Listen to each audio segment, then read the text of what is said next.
തന്നെ തകർക്കാനുള്ള ഗൂഢശ്രമമാണ് P C George നടത്തുന്നതെന്നും ഗണേഷ് കുമാർ പ്രതികരിച്ചു. ജോർജിനെതിരെ നിയമ നടപടി സ്വീകരിക്കും. പി സി ജോർജ് സർക്കാരിന് തന്നെ എതിരാണെന്നും ഗണേഷ് കുമാർ മാതൃഭൂമി ന്യൂസിനോട് പറഞ്ഞു. തികച്ചും അടിസ്ഥാനപരമായ ഒരു വാർത്തയാണ്. കാരണം ഈ പി സി ജോർജ് എന്നോട് വിരോധം നിങ്ങൾക്ക് എല്ലാവർക്കും അറിയാം. കുറേ നാളായി തുടങ്ങിയിട്ട് അദ്ദേഹം എവിടെ വെച്ച് കിട്ടിയാലും എന്നെപ്പറ്റി അതിശയം പറയലാണ് അദ്ദേഹത്തിൻ്റെ ജോലി. അപ്പോൾ അദ്ദേഹത്തിൻ്റെ ചില കാര്യങ്ങൾ നെല്ലിയാമ്പാതി മുതൽ ഇങ്ങോട്ട് അന്നും അദ്ദേഹം ഇത് പറഞ്ഞല്ലോ, ഇതുപോലെ ചില വിഷയങ്ങൾ പറഞ്ഞു. അന്ന് എല്ലാ രാഷ്ട്രീയ നേതാക്കളും പ്രതിപക്ഷ നേതാവ് അടക്കമുള്ളവർ അതിനോട് പ്രതികരിച്ചതാണ്.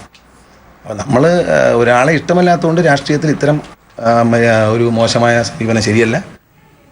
മന്ത്രി കെ ബി ഗണേഷ് കുമാറിന്റെ രാജിക്കായി സമ്മർദ്ദമേറിയത് UDF-ൽ പുതിയ പ്രശ്നങ്ങൾക്ക് വഴിവെക്കും. മന്ത്രിയുടെ രാജി ആവശ്യപ്പെട്ട് സ്വന്തം പാർട്ടി നേതൃത്വം കത്ത് കൊടുത്തിരിക്കുന്നതിന് ഇടയിലാണ് മറ്റൊരു ആരോപണം ഉന്നയിച്ച് chief whip K B Ganesh കുമാറിന്റെ രാജി ആവശ്യപ്പെട്ടിരിക്കുന്നത്.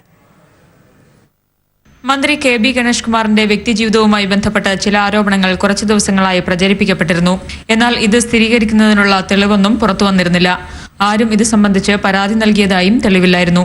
ഇതിനിടയിൽ ഒരു ദിനപത്രത്തിൽ വാർത്ത വന്നതോടെ chief whip P C George മന്ത്രി കെ ബി ഗണേഷ് കുമാറിന്റെ രാജി ആവശ്യപ്പെട്ട് രംഗത്ത് വന്നു.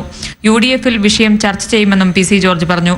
എന്നാൽ ജോർജിന്റെ പരസ്യ പ്രസ്താവനയ്ക്കെതിരെ മുതിർന്ന നേതാക്കൾ പ്രതികരിച്ചിട്ടുണ്ട്. ഇത് തികച്ചും ദൗർഭാഗ്യകരമായി പോയി. പക്ഷേ ഇതിനെപ്പറ്റി കൂടുതലായിട്ട് ഇപ്പോൾ ഞാൻ പ്രതികരിക്കുന്നില്ല. UDF-ൽ വിഷയം ചർച്ചയ്ക്ക് വരുമ്പോൾ ഇത്തരം കാര്യങ്ങളും നിർണായകമാകും. നെല്ലിയാമ്പതി എസ്റ്റേറ്റ് വനം വകുപ്പ് ഏറ്റെടുക്കുന്നതുമായി ബന്ധപ്പെട്ട പ്രശ്നത്തിൽ വനം മന്ത്രിയും പി സി ജോർജും പരസ്യമായി തന്നെ വാദപ്രതിവാദങ്ങളുണ്ടായിരുന്നു.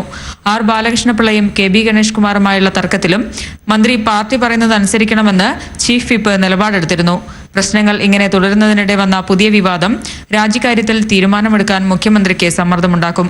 UDF നേതൃത്വം ഇക്കാര്യത്തിൽ നിലപാട് വ്യക്തമാക്കേണ്ടി വരും. മാതൃഭൂമി ന്യൂസ്, തിരുവനന്തപുരം.